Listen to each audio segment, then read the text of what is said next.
Hi, in this video we're going to look at how you improve your squat. As we know, squatting is a big foundation, fundamental exercise which is great for the legs and the hips. So we're going to be looking at a couple of things in this video. First thing we're going to be looking at is mobility of the hips and mobilizing them better so they move more fluidly. So when we squat, the kind of main joints and the main muscles that are attaching and moving are doing that a bit freer. And then the second thing, we're going to look at different equipment and progressions we can use to actually help get form and making sure we're loading muscle groups in particular ways to help our overall body weight at squat, which will then help you progress into squatting with weight. So let's have a look at the first thing, which is hip mobility.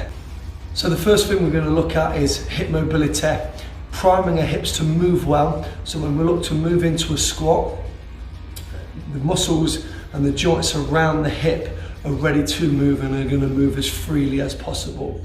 There's a couple of things that we're going to be looking at.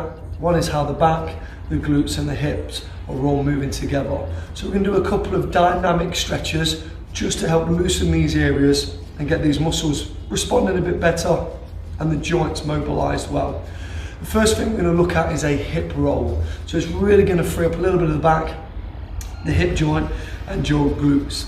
It's a simple exercise and you can put this in during your dynamic warm-up before your main kind of section of squatting, whether it be body weight or with weight. So all you're going to do is set yourself onto the floor, slightly back, roll the shoulders away. From there, my knees are bent with the heels fairly tight towards the bum. Just pop your feet slightly wider than hips. From there, we're going to gradually drop outer thigh to the floor, inner thigh to the floor. Now ideally I want to keep my chest facing forwards at all times. Now if you don't quite make it flat to this position, let's say you're feeling the stretch around here, all you're going to do is dynamically move it until you feel mild stretch and just repeat nice and slowly, encouraging the weight in the legs to drop to the floor. If you find that the stretch is too much, all we're going to do is gently let the upper body just follow the position of the legs and it will just release some of it. And then as we get used to the stretch, we're just going to continue to increase it bit by bit. Now you're just going to keep doing that for around a minute until it starts to feel a little bit freer, a little bit more comfortable when we're placing the legs to either side. The second dynamic stretch is going to isolate the glutes a little bit more and get the lower portion of our spine that attaches to the hips moving a little bit. So where our sacrum is and the hips joint, that should move, and we're just going to encourage that movement just a bit. So you're going to lay nice and flat onto your back. Just tuck the abdomen in just a little bit, straight legs. From there, you're going to maintain neutral in the spine and just gently tuck until comfortable. Release, taking care to keep the back neutral and tuck.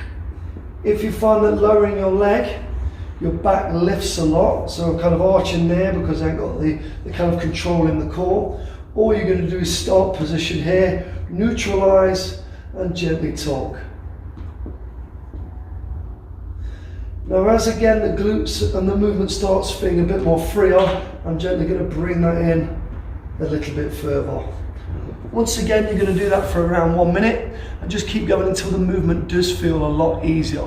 So pop them two mobility exercises into your dynamic warm-up and your routine just to make sure the hips are firing and a bit more primed, ready to actually squat.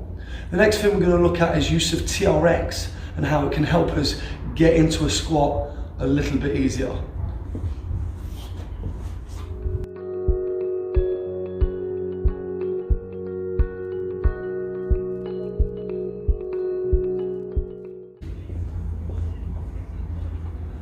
So once you've done your dynamic warm-up and you've mobilised your hips, a great tool to use to help with your squat technique, especially if you're new to squatting and you're a bit of a beginner, is this TRX or a suspension trainer. So it's pretty much a strap attached to an anchor point with some handles at the end.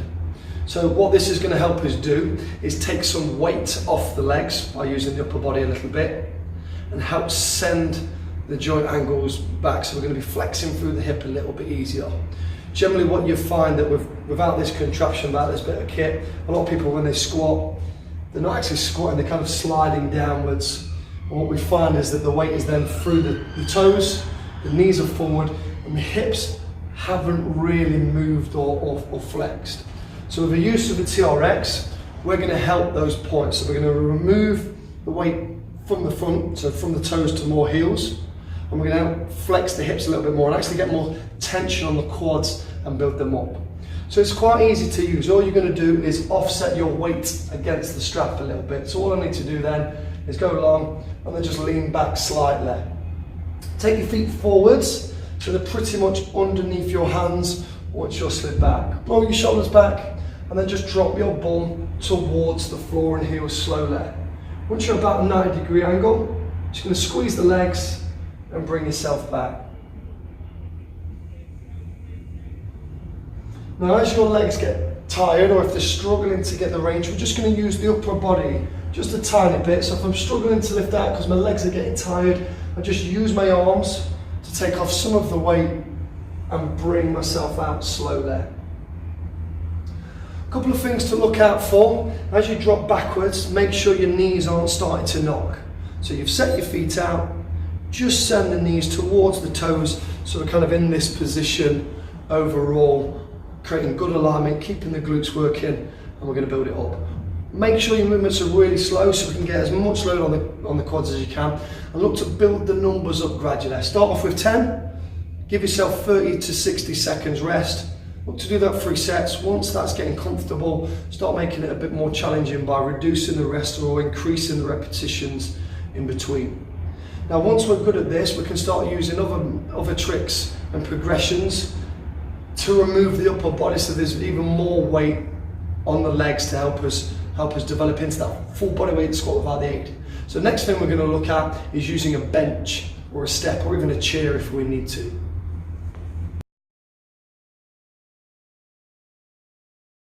Once you've been successful with the TRX, a nice little progression is using a bench, a box, a seat, a chair, whatever we need to be.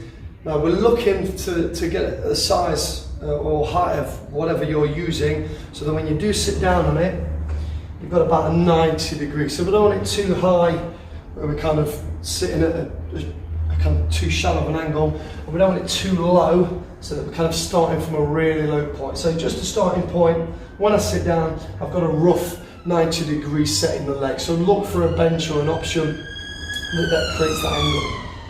This is going to be our safety net basically for the next drill. So I've got used to the TRX, I'm going to remove the arms and the upper body and make these legs work a little bit harder and put the effort onto them.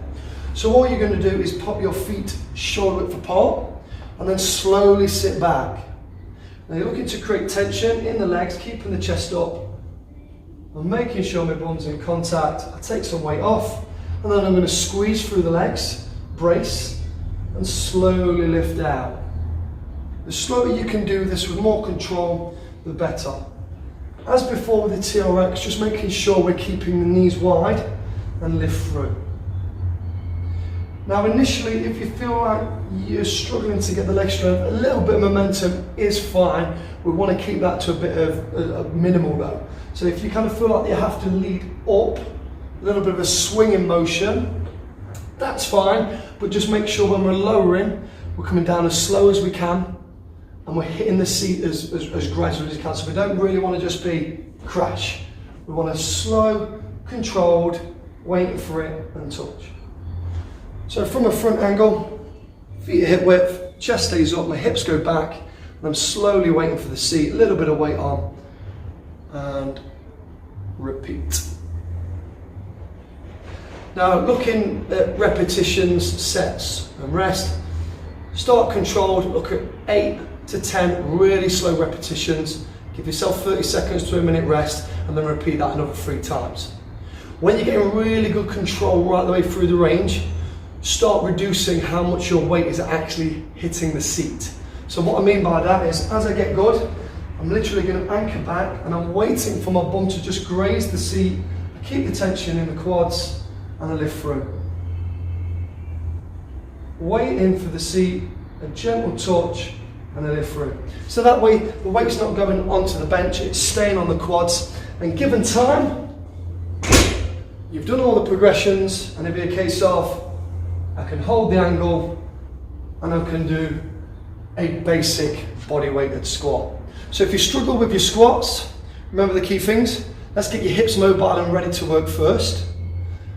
First equipment regression we're going to use is the TRX straps to take off some of the weight for the legs and put some of that onto the body to make it easier to get into angle. Once we're successful onto that, look for a bench, a box or a chair, roughly 90 degree, and look to slowly start sitting down into that, creating good angles, reducing the impact and the kind of the contact, should I say, with the bench before removing it and the quads are holding their own. Hope you enjoyed this video and look out for the others coming very soon, and check out the rest of our channel. Have a great day.